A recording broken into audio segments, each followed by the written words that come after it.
ఇల్లు చాలా బాగుందండి. అవునా? ఇంటికొచ్చిన తర్వాత కూడా ఇంత దూరంగా ఉంటే ఎలా? అరే ఏం చేస్తున్నావు? కొద్దిసేపు ఆగు. కొద్దిసేపు ఆగాల? పెళ్లి చేసుకుని 4 రోజులైంది. ఇంకెన్ని రోజులు ఆగాలి? రాయలా? అరే ఆగండి. అనిత, అనిత!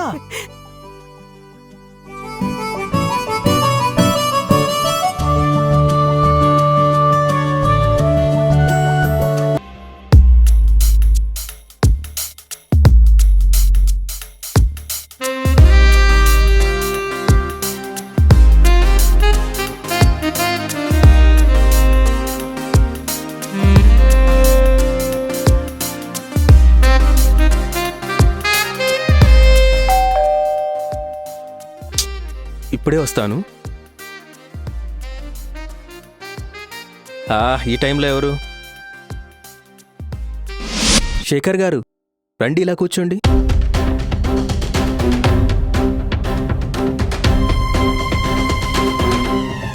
ఇన్ని రోజులు ఎక్కడికి వెళ్ళావు? రెంట్ ఎప్పుడు ఇస్తావు? ఇప్పటికి 4 సార్లు వచ్చాను. 4 నెలల కిరాయి ఇవ్వాలి. ఎప్పుడు వచ్చినా తాళం వేసి ఉంటుంది. అసలు కిరాయి ఎప్పుడు ఇస్తావో చెప్పు.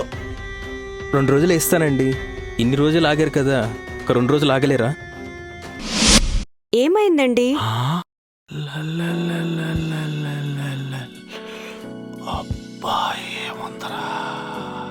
ఎవరు? నా భార్య శేఖర్ గారు.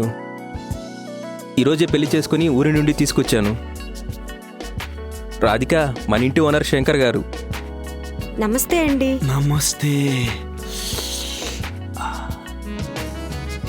సరే, నీ భార్య మొహం చూసి 2 రోజులు టైం ఇస్తున్నా. ఈసారి వచ్చినప్పుడు కిరాయి ఇవ్వకపోతే ఇంటికి తాళం వేస్తాను. గుర్తుంచుకో, సరేనా? సరేనండి.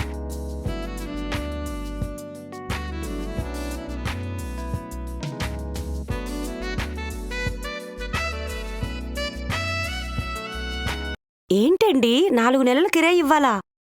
అవును రాధిక, లాక్డౌన్లో జాబ్ పోయింది. సొంతంగా బిజినెస్ స్టార్ట్ చేశాను. బిజినెస్లో లాస్ వచ్చింది. అప్పటినుంచి కిరాయి కట్టలేదు. మరి ఎలా అండి? 2 రోజుల్లో కిరాయి ఎలా కడతారు? ఏదో ఒకటి చేసి కడతాలే. కొత్తగా పెళ్లి చేసుకున్నాం. నువ్వేం ఆలోచించు మాకు. నీ మనసులో నా ఆలోచన మాత్రమే ఉండాలి. దా.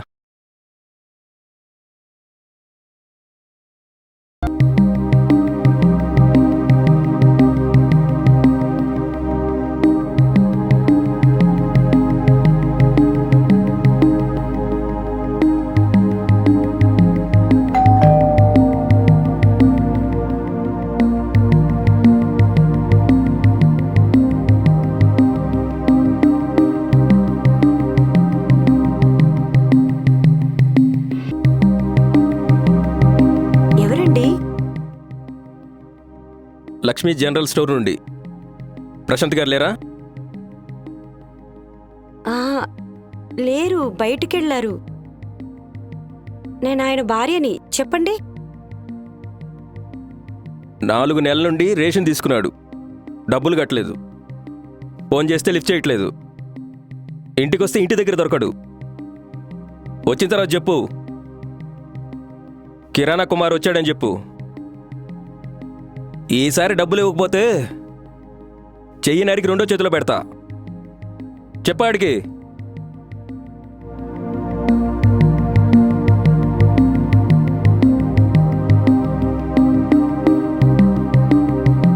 ఏంటి ఇంటికి ఇలా అందరూ వస్తున్నారు?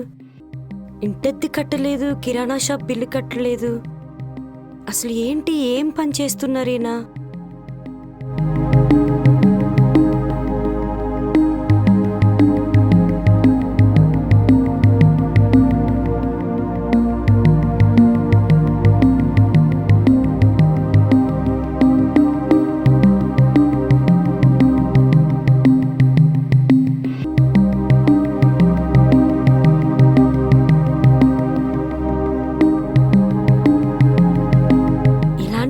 పెళ్లి చేసుకున్నానేంటి? అమ్మ వాళ్లకు చెప్పకుండా ఇంట్లోంచి వచ్చేసి తప్పు చేశానా? ఏంటి పరిస్థితి? ఈ రోజున ఇంటి రెంట్ కట్టలేదు, కరెంటు బిల్లు కట్టలేదు. అసలు ఏంటి?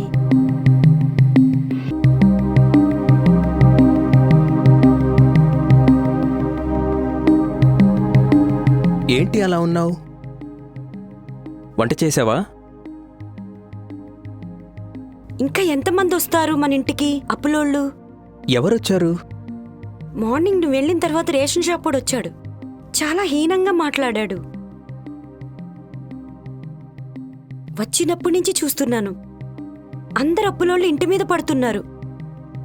నీకు చెప్పా కదా, లాక్డౌన్లో ఉద్యోగం పోయింది, బిజినెస్లో లాస్ వచ్చింది.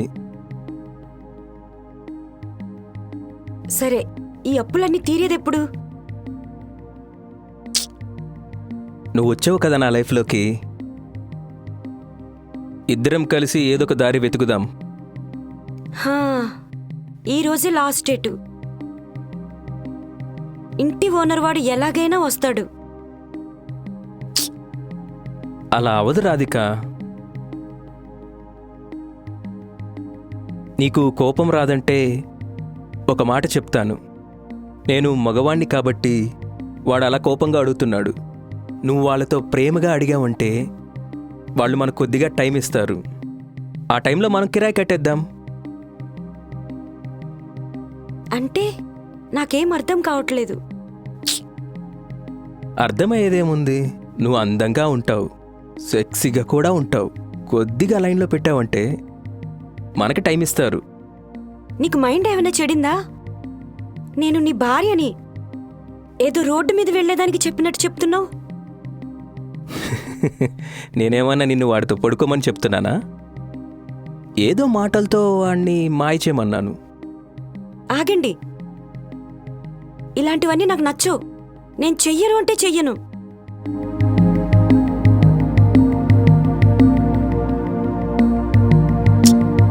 ఎలా చేయాలి?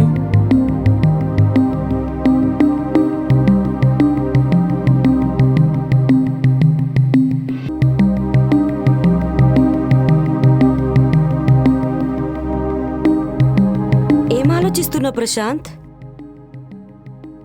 రేపటి గురించి ఆలోచిస్తున్నాను.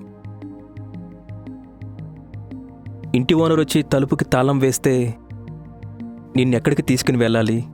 ఎక్కడికైనా వెళ్తే మనకి ఇల్లు దొరకడం కూడా కష్టమే. నిన్ను రోడ్డు మీద పెట్టుకొని ఎక్కడైనా వెతకాలి ఇల్లు? నేను నీ భార్యనండి. సుఖంలో కాదు, కష్టాల్లో కూడా తోడుగా ఉండాలి. మీరెక్కడికంటే అక్కడికే వస్తాను. అంటే జీవితాంతం ఇలా నాతో కష్టపడుతూనే ఉంటావా? నా భార్య కోసం మంచి ఇల్లు కూడా కొనలేకపోయాను. సరే, ఏం చేస్తాము? దేవుడు మనకు కూడా మంచి రోజులు ఇస్తాడు. అప్పటి వరకు ఓపిగ్గా ఎదురు చూడాలి.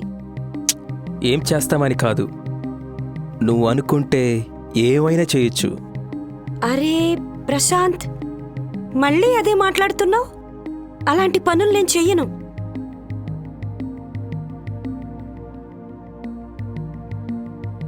నువ్వు చెప్పావు కదా, ఏది చెప్తే అది వింటాను అని. నా కష్టాల్లో తోడుగా ఉంటానని చెప్పావు కదా. ఉంటాను, కానీ ఇలాంటి విషయంలో కాదు. ప్లీజ్ నన్ను అర్థం చేసుకో. సరేలే, అన్నీ నేనే అర్థం చేసుకోవాలి. ఎన్ని బాధలు వచ్చినా నేనే పడాలి.